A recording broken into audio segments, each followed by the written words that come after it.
šai nedēļai ir par panākumiem. Patiesi panākumi nozīmē transcendenci. Tas nozīmē atrast to, ko mēs patiešām vēlamies, kas nav ārējas lietas, bet iekšējs prāta miers, sevis izpratne un visvairāk Dieva prieks. Ārēji panākumi arī nozīmē transcendenci. Tas nozīmē pacelties pāri pagātnes veikumiem, lai sasniegtu jaunus panākumu līmeņus. Panākumi var nozīmēt arī neveiksmes pieņemšanu, kad šāda pieņemšana palīdz pacelties pāri nepatiesām ambīcijām. Panākumus nevajadzētu mērīt pēc padarītajām lietām, bet pēc mūsu pieaugošas sapratnes, spējas un tuvības Dievam.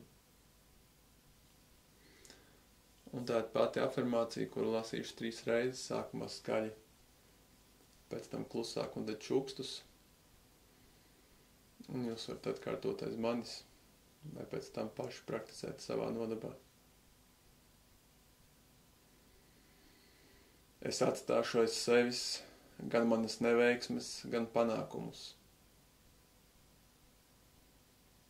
Tas, ko daru šodien, radīs jaunu un labāku nākotni, piepildītu ar iekšēju prieku.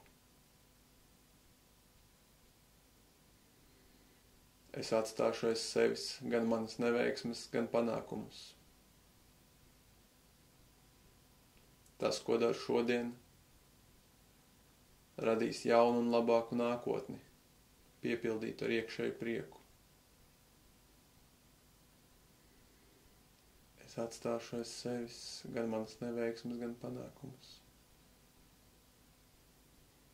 Tas, ko daru šodien, radīs jaunu un labāku nākotni,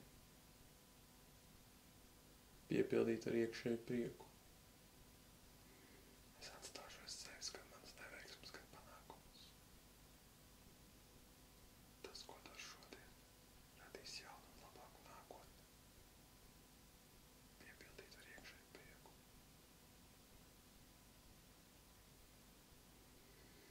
Un tāt lūkšana.